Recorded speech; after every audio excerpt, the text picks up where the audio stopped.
everything that I need. No, Okay. Okay. you're letting, I think she's letting people. We'll wait for 1 minute and then start. Okay.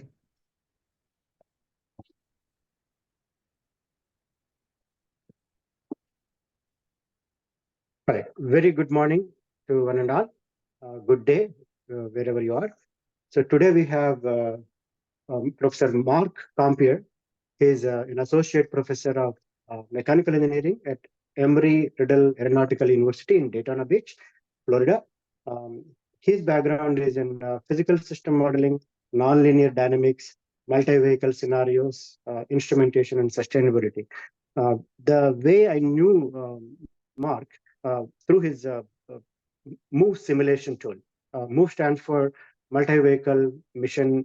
For his movies for modeling and simulating multi-vehicle mission scenarios, and it's about how do we model vehicles, including aircraft, vehicle, ground vehicles, as well as including pedestrians too. So that is a very powerful tool that is necessary for advanced air mobility. And in this context, I invited Marc Compere, and then he graciously agreed to give this presentation. So this is part of our AAM's webinar series that has been going on since 2023, early part of 2023, and we're almost near the end of this webinar series. So I requested Marc to wrap up this seminar series with some simulation tools. We have one more in the next month, and then we will see if we need to have more talks. But for now, Marc is going to give us a wonderful tour of the MOVE simulation tool, and I'm sure everybody will enjoy. And thank you, Marc, for accepting this invitation. And please proceed. Thank you. Okay. Thank you, Kamesh. It's really fun to be with you and work with IEEE Vehicle Technology Society. This talk today is titled Multi-Vehicle Mission Scenarios, and I've presented some of this before, but some of this, the mission element of this is new material that I've never presented before. So it's fun to be able to present this and prepare and organize. So let me move on to the next slide. Agenda. So just a background and motivation, really, and then we'll talk about the mobility virtual environment, and that is MOVE. Okay, the software MOVE, and then multi-vehicle testing. So how do you do this with virtual vehicles and real vehicles? I've actually done a fair amount of real vehicle data collection and telemetry. So I'll just show you a little bit of that.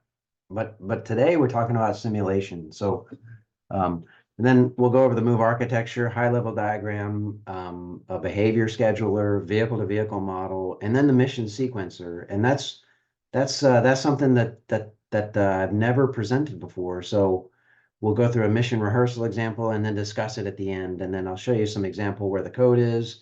This is all open source software. It's free and available right now. And I'll show you all that. My faculty bio is right here if you're interested in any of my background or any other publications. I've got a list of publications at the end that are specifically related to this software. So that's one of the last slides. And I'll be glad to send you these slides. So why are we working on this? What's the motivation? Okay. And this is one of my favorite slides. It's the Jetsons. We all know this. We're familiar. We've heard this, but it's really happening. And some of these Joby, as battery tech, Joby technology, Joby company can make the aircraft. Battery technology, you're seeing that in EVs are improving. So can you imagine going to a vacation where the only way you can get up to it, the hotel, is by drone? Or on this one, can you imagine putting your pet on a drone and sending your pet off to the vet or something like that? So how do we do this, right? We need clarity on the airspace. We need a lot to get figured out with the FAA, but also ground vehicles. This is another paper, an image from another paper with a reference at the bottom. You've got air, to air networks, you've got air to ground, you've got ground to infrastructure, ground to surface, and then even subsurface vehicles. However you get communications, you need to have some organized way of working with multiple vehicles. So the last thing the world needs is another single vehicle simulator. Okay, so this is all about multi, right? All multi-vehicle. So here's a need statement. The UAS research community needs a way to rehearse multi-vehicle scenarios along a realism spectrum, right? From all simulation to all real, and including pedestrians. So don't forget about people walking around. Here's some good goals. So the community needs common tools for easily sharing scenarios and data. There's a lot of detail for each vehicle and the overall scenario, where each vehicle is going, what it's doing. There's a ton of information. You need to be able to share that and encapsulate that easily. Open source would be ideal. By the way, the U.S. military has a good open source policy. There's a link. So open source does not mean non-military. It means research and industry and military. And you want software that works without hardware or high-end graphics dependencies. I've worked with software that are really difficult to get working just because of the graphics. So this is intentionally very simple graphics. Still 3D though, then you'll see. So, and then also a way to leverage common devices like our Androids, our iPhones. We have cellular networks and also other wireless networks, right? So let's use these tools that we all have around, and that's easy. So let me introduce Move, and if you notice that that font, I really like the Courier font. It's a fixed width font, and that's for code, right? That's for code, and it stands for Mobility Virtual Environment. Move stands for Mobility Virtual Environment. Here's the framework and a definition. So Move is a network-centric framework, software framework for testing real vehicles, virtual vehicles, and behaviors, but also pedestrians, all in the same coordinate system with a common timestamp. If you've ever collected data from multiple different sources, you'll realize that it's pretty difficult to get all your timestamps coordinated. And then even just to gather it all, to walk around to all your different devices. If you have N vehicles, you really need an organized way to collect data that has a common timestamp and a coordinate reference frame. And that's easy to gather because it's more difficult than you think. It's easy to mess up. And then the concept of virtual here provides, safety when you have dangerous situations. So if you want to have a traffic maneuver that's dangerous, you'd like to test it virtually first. Or if you have collision avoidance for drones, you'd like to test it first before you take real vehicles out and use that new algorithm. Let's move to the next slide. On slide 10. There's three, two, maybe three different ways of using Move. Okay, one is simulation only, and that's what today's presentation is about. So we'll focus on the virtual element today. Number two, real vehicles with real pedestrians sending real positions into the virtual environment. That's work that takes a lot of effort to get hardware involved. Got a paper that just came out in 2024, earlier this year, just a month ago. If you like, there's an article there. That reference will be at the end as well. And then there's the concept of mixed and real. Okay, mixed real and virtual. So imagine if you had a virtual environment that could sense where real people were, you could test your collision avoidance algorithms by making your virtual vehicles avoid the real people. And then if you had like an augmented reality headset, you could have real people or real vehicles in the sky, and then you could put on your AR headset and see 5 other vehicles from the virtual environment. So there's this concept of mixed real and virtual that's possible because they all are represented in the same coordinate frame. Okay. Just to give you a quick taste of the hardware related to number two. This is a field campaign some colleagues and I did in 2021 in the monsoon. Most people don't know there's an American monsoon season, and we went out there to measure atmospheric properties of this monsoon as the storms would fly in. So we had multiple vehicles. You see a trailer with a bunch of data coming in, that's MOVE, displays and laptops. In the center, you see instrumented vehicles. And then on the right-hand side, you see, well, the center is the quadrotors with anemometers and temperature, pressure, relative humidity, and GPS.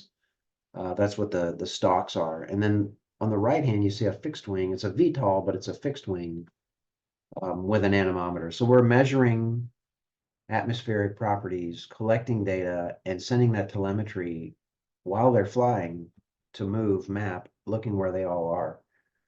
So MOVE works with real vehicles, but this is a simulation presentation. So on multi-vehicle missions. Okay, so to build up the missions, I want to start with just the basics of MOVE and how it works.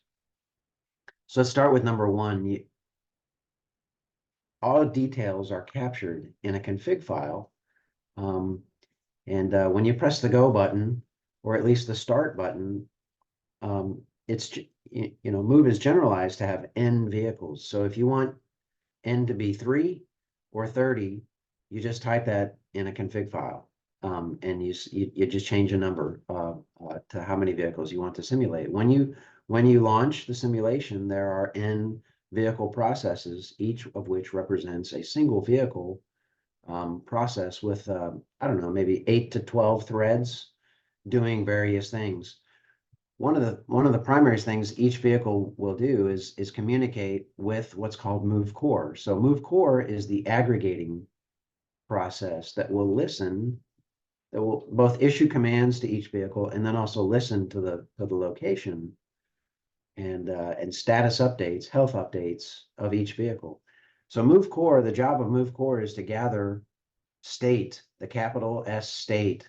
And that is the snapshot of all vehicles doing whatever they're doing, whatever behavior, location, velocity, health status, sensor information at any given time. And so that state, it's just a dictionary, a Python dictionary. This is all Python. Is recorded as a database for playback or post-processing, and then also given to maps. We've got a 2D and now also a 3D map that will display these positions in real time as they move around. And so number two, once all the vehicle processes are running, they use this ready, set, go, pause, stop framework. So ready is intended really for hardware, where you can sit for 30 minutes debugging some piece of hardware until everyone's ready.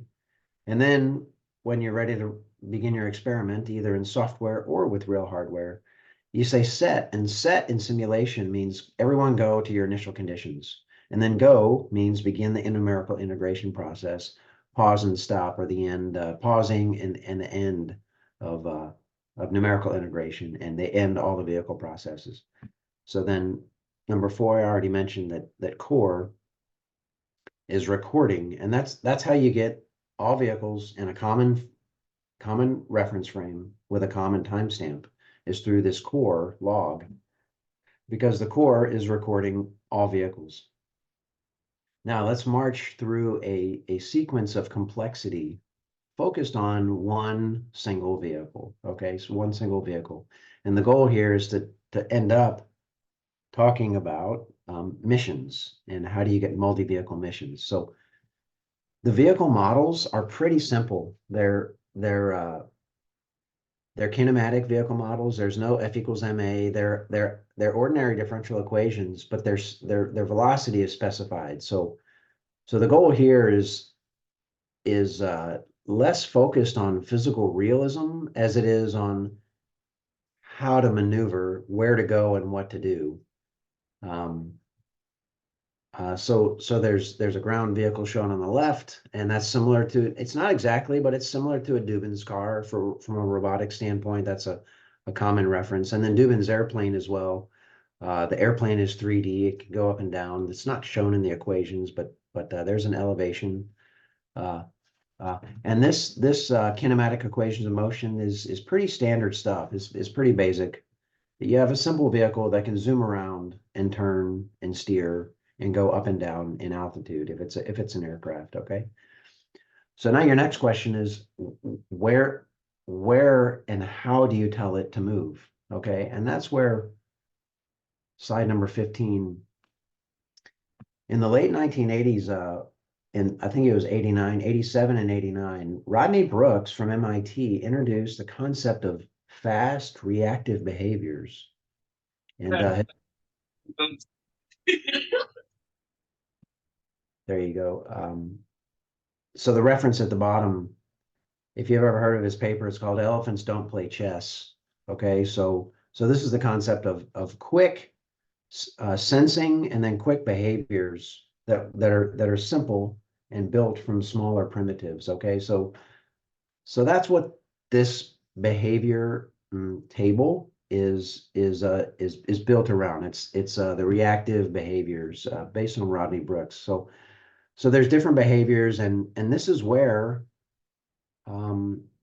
vehicle commands are provided for each vehicle behavior. So for example, circle in place.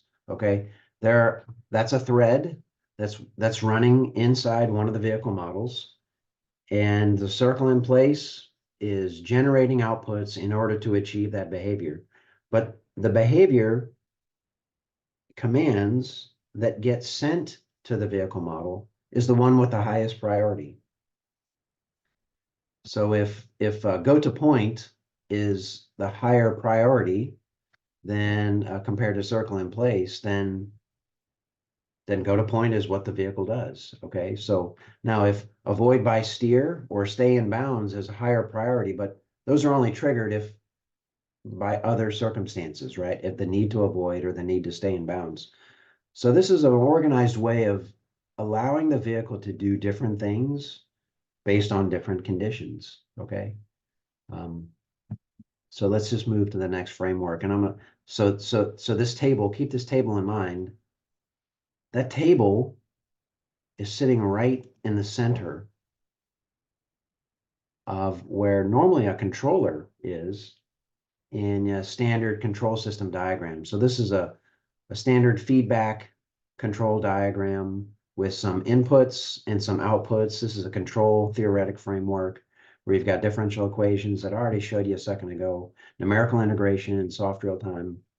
And then the behavior table commands the vehicle to do different things based on what's happening. Okay, whoever has the highest priority, whatever behavior has the highest priority. Let me just show you an example of how this works. Let me bring up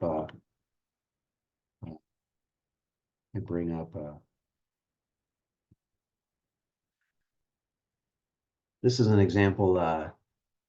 Sang generated this movie last night on how to install the Python source. He's using Visual Studio Code. You can use whatever editor. So you download from GitHub, you download the source, there's a bin source. Start a virtual environment, install these dependencies, okay?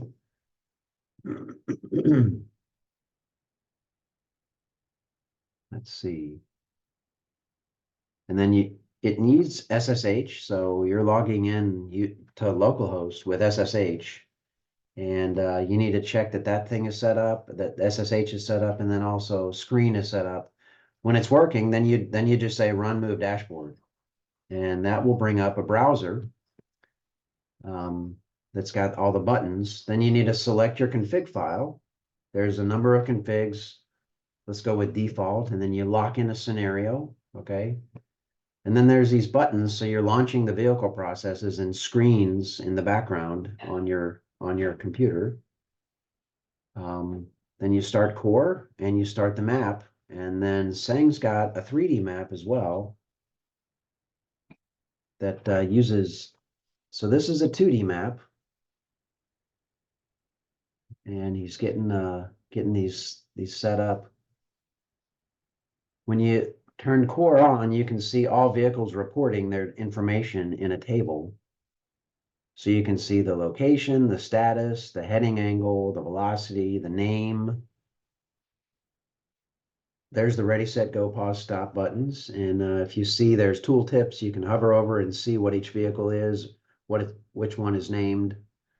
And then if you see, he's zooming around and showing these vehicle models in 3D using Mapbox.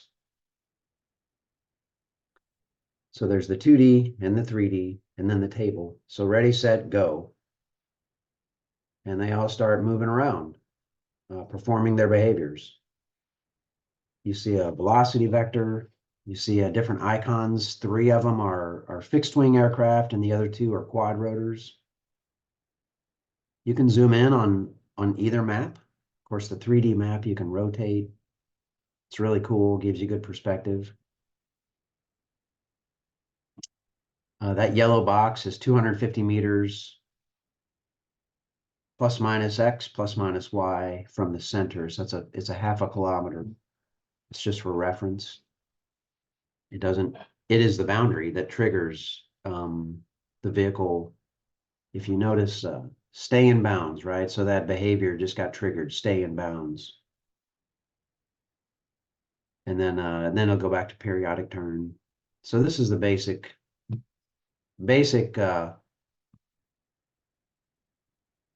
display with a basic set of behaviors in 5 vehicles. You could do 50 just as easily. It gets a little crowded, but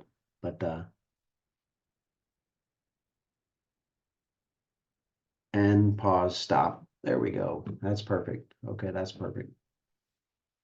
Thank you, Seng, for that video. Okay, so this is a embedded version of that video. The behaviors that were enabled, there was 4 of them, and that's in the default.cfg. The wander behavior has the lowest priority, then periodic turn, and then stay in bounds, and then an avoid by steer behavior. You didn't see any avoidance, but there's a simple avoid by steer that needs some work for sure. Okay, so you've seen how move works and what it's intended to do, at least in simulation. Let's move on to vehicle communication. So this is pretty important. Got a little typo in there, right there. Okay, so the V2V model in Move is a simple broadcast model. So the type of network is a broadcast model.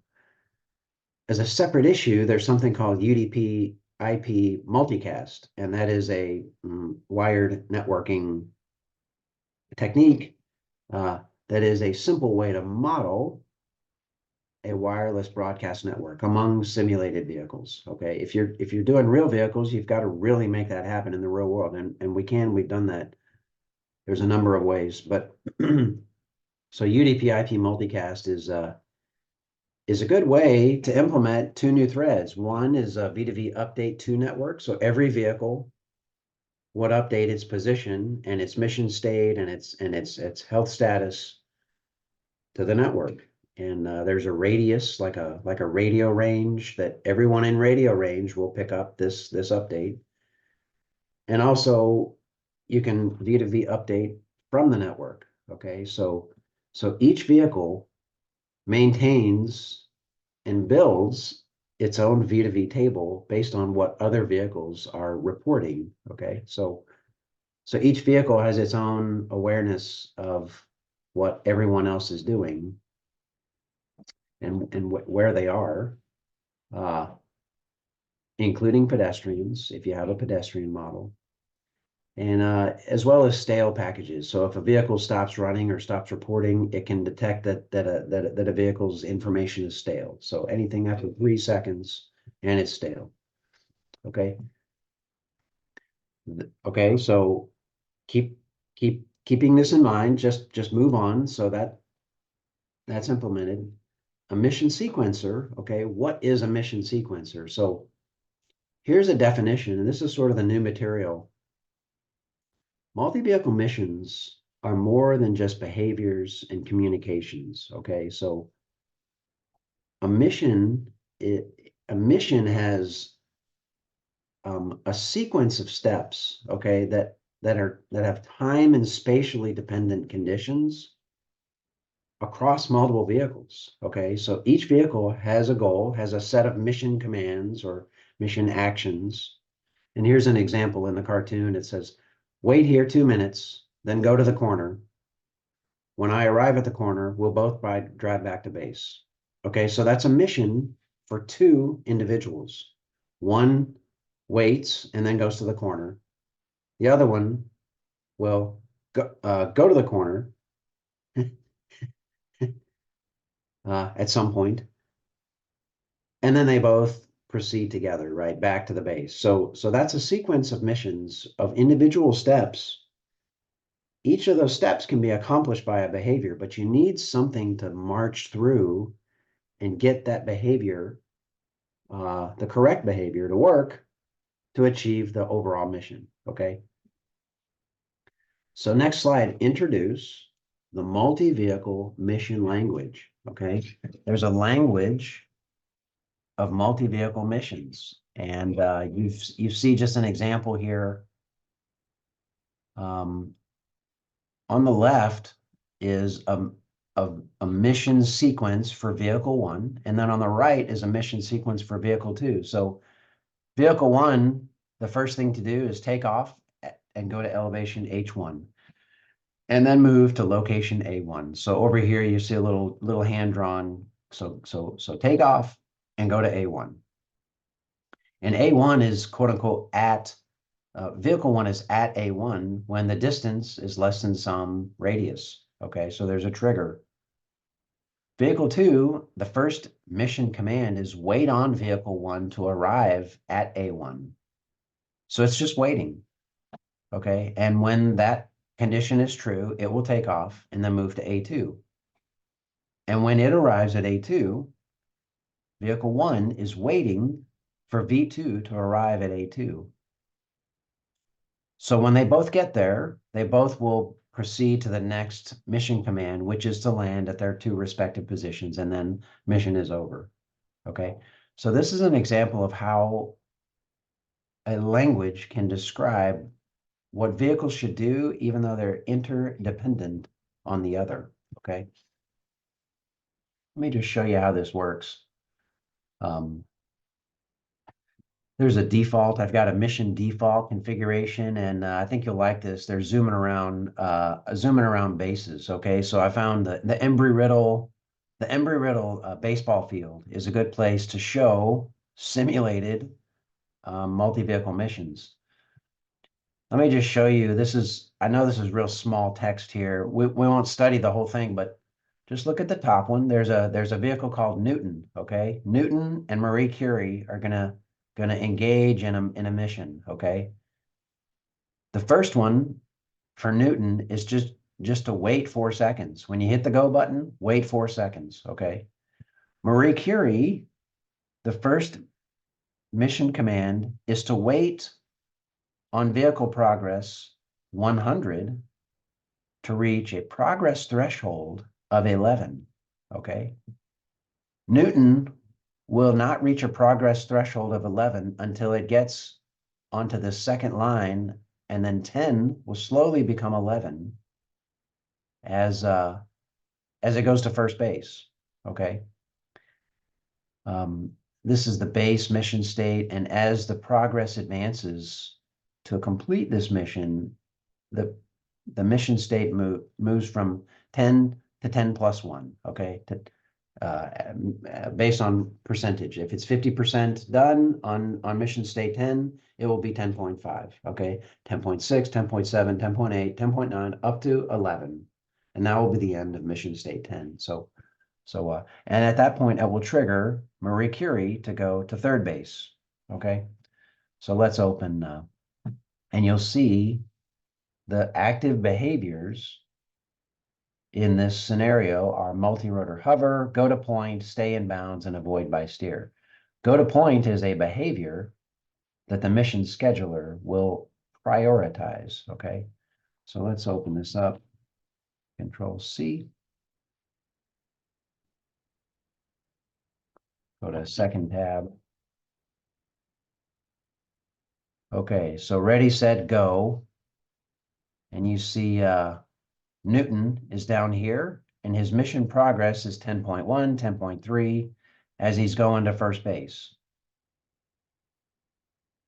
And then Marie Curie went from second base to third base because Newton went to first base and exceeded 11, the threshold 11. So, and then Newton will round the corner, go to third base, which are the blue dots, really. The blue dots are the locations. And then Marie Curie moves on, and okay, and so on. So this is how the interdependent behaviors work. Of course, they're standing right on top of each other, but so that's how missions work. But hang on, let's talk about this. What just happened and how did that work? Okay, so each vehicle's mission sequence, okay, the total sequence specifies lines with a mission action, okay, with clear criteria on when it's complete, okay? So each mission action has a metric. It's either time or distance, right? Proximity to a location or an elapsed time that can be tracked, and that will go from 0 to 100% complete, okay? When the current mission command is 100% complete, the mission state sequencer advances to the next mission command, okay? So this provides a definition. A complete mission is a sequence of mission actions, right? These individual lines in the text file, going from point to point or waiting on another vehicle to arrive. And that is what defines a multi-vehicle mission in the move context. So here's the mission actions. You can go to a point, wait an elapsed time, wait on another vehicle progress, and then you can also go to another mission state. So you can repeat, so you can do 5 laps around the bases if you wanted, and then have some other trigger to exit that mission state. So those are the current mission actions right now. Okay. So we've talked about a lot. We've piled a lot. We've talked about a vehicle model. We've talked about a behavior scheduler, and we've talked about missions. Okay.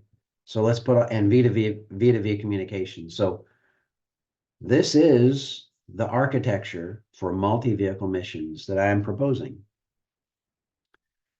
So the vehicle is controlled by the priority table. Okay, whatever has the highest priority, the behavior with the highest priority commands the vehicle, and that's how the vehicle moves. Okay, the mission command prioritizes different behaviors according to what it's trying to do in its mission sequence. Okay, so this mission command sequencer changes the priorities in the behavior table. Oh, and by the way, how does interdependence work? Well, you've got V2V communication always occurring as a separate thread. So your V2V communications can inform the missions and also inform your behaviors. So each vehicle is aware of what the other vehicles are doing. Okay, so that's how multi-vehicle missions are completed in the Move software. That's my conclusion slide, or the finale slide right there is number 28. Okay, here's some code and documentation and references. Sang has done a really good job at putting this website together. Now's as good of a time as any to introduce this flight. Check this out, flying in a little bit different place. I think I've got something going in the background. My YouTube, sorry about that. YouTube was proceeding in the background. There's some good documentation at gitlab.io. Sang has prepared a really appealing way to present these different concepts and videos. The code is also here, okay, at the gitlab.com /move. This is the website, and you can get to either from the other. And here's my conclusion slide. So Move started as an open source project in 2018. It uses the GPL GNU Public License v3, so it's yours and ready to be used.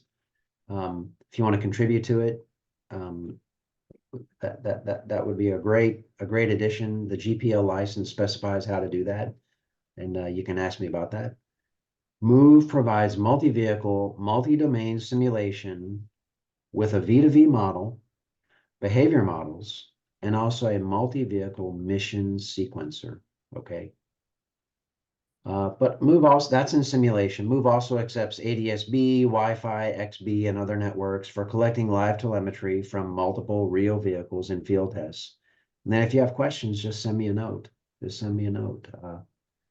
Here's some Move present publications that we've gotten recently. There's 6 that go back to 2018 as just as the open source launch.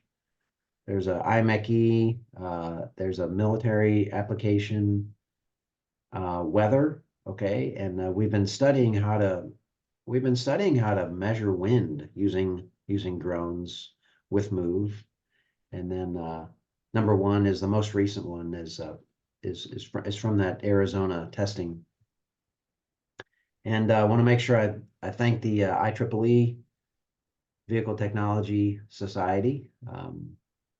And I sure appreciate you sponsoring this webinar. And here is the end. So Kamesh. Yep. Yeah. Are you still So there? thank you. Yeah, thank you, Mark, for a very gentle and simplified presentation. But we know inside the simulator there are a lot of powerful features. So we have some questions actually. You said in your slide we could get data from Wi-Fi. We can get data from ADS-B or ADS-B and integrate with the in the simulation environment. In some sense, you're saying that it's like a hybrid model where you're getting live data as well as simulated data. That is one of the significant features, I believe. The question someone has from Umar Ghaffar, he says, can we combine this with communication technologies? And specifically, he's referring to orthogonal multiple access and non-orthogonal multiple access communication technologies. So can you share some thoughts on that? I think I don't know what OMA and NOMA is, but let me move. I had one extra slide just in case something came up related to real vehicle testing.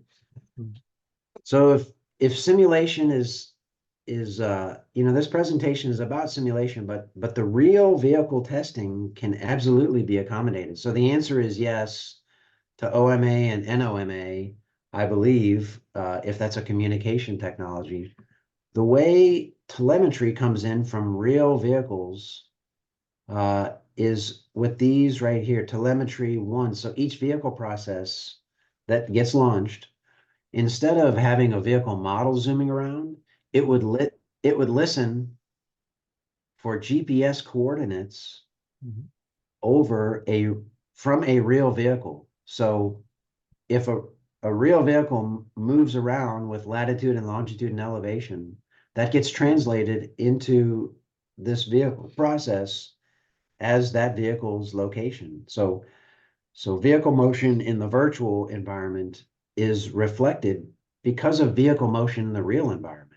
So I think if you're asking, can you integrate a different wireless network? Well, if you can get this wireless telemetry working from a real vehicle to a vehicle process, a computer listening somewhere, then absolutely, then yes, absolutely. And the Move Core would collect the state of each of the real or virtual vehicles. So I think yes, I think the answer is yes. Yeah, in fact, I believe you are giving much more powerful feature, but in terms of integrating the real data, since you also mentioned you are incorporating vehicle-to-vehicle communications, so OMA and NOMA are maybe a little more deeper concepts from communications, but I believe with some coding, it could be included. There is another question. Kirtan Gopal Panda, what are the wind effects you can evaluate through your model? It's a good question. It's a very good question. Something that I've wanted to implement in the virtual environment is a wind vector. So what I've learned is wind is specified in the earth fixed frame. These vehicles have the rotation matrix from the earth fix to the body frame. So specifying a wind vector could easily be simulated. And if someone's asking that question, Kirtan Panda, the wind triangle is absolutely useful and able to be simulated. So it's something I'd like to do. Yeah. Next question is Hisham. The proposed system could be integrated to ITS road safety system. I believe I assume it's a question. The ITS is called intelligent transportation system, like road safety. It's an open source way to gather live data feeds from multiple different locations and multiple different sources. So absolutely, ITS road safety. So sending in telemetry to gather information in a single location with a common timestamp from all messages. Yes, absolutely. And then the next question, Kamesh, do you see about supporting cellular network? Yes. Yes, absolutely. I've used the cellular network is very well supported, especially for pedestrians and ground vehicles. For aircraft, you need a waiver from the FAA to use cellular data from anything flying. But technically, yes, it is absolutely supported. I've done it before I realized it was illegal, but I've stopped doing it once someone told me you're not supposed to do that. But yeah, we all have cell phones. On your phone right now, if you have an Android or an iOS, there are apps that you can buy. One of them is free. One is called Hyper IMU for Android, and the other one I like to use is a sensor log for iOS, sensor log for iOS, or Hyper HYPER IMU for Android. Yeah, those can work on your phone and work over the cellular network because your phone has a cellular connection, and you can send your location to a Move instance that's running and track your location or track however many people you want to get to turn their phones on. So you just say start, and it starts reporting your position. You can send it over at 10 hertz or 1 hertz or once every minute, and Move will certainly collect it and plot it. So absolutely, yeah, absolutely, it works right now. That's how I test. That's how I test, is with cellular network. Okay. Yeah, that's all the questions so far. And personally, of course, this is for the audience. Personally, I'm aware of the Battery low. Please charge now. capability of this tool. So if you have further questions, please reach out to Professor Marc Compere directly, and maybe we can, you can type his email, or you can look for on the website, see on the internet. Yeah, my email is at the very beginning Okay, I'll go up at the very top on the first slide right there. So yeah, wonderful. extra, that's my faculty link. My email is not in that one, actually. I need to put it in there. But there's my faculty link right there. Last name is Compere at Embry-Riddle Aeronautical University. Wonderful. If there are no more questions, we will wrap up. And thank you, Mark, for a wonderful, as I said, very gentle, very simple presentation. And then, you know, the more we know, the more we find out. The more we find out, the more we know. That's right. Thank you, Kamesh. This was fun. I had a lot of I had fun preparing for it. Sang was very helpful for preparing the videos and the web page, the documentation. Yeah. So And finally, we also want to encourage all of you to, if you are not a member of VTS, please do join. There are a lot of opportunities.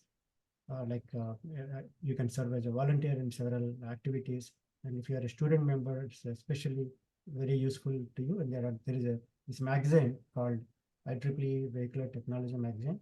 It is very highly rated, very high citation index. Wonderful, simple to read articles that will help you in your studies as well as in the research or in professional sense also. Any more points, Mark, before we wrap up? I don't think so. I'll make these available. Of course, they'll be on the VTS website. I want to see where they show up, but you can mail me as well. Let me just put this in here at earau.edu, and I can send them to you as well. So thank you, Kamesh. This was a lot of fun. I appreciate the invitation. All right.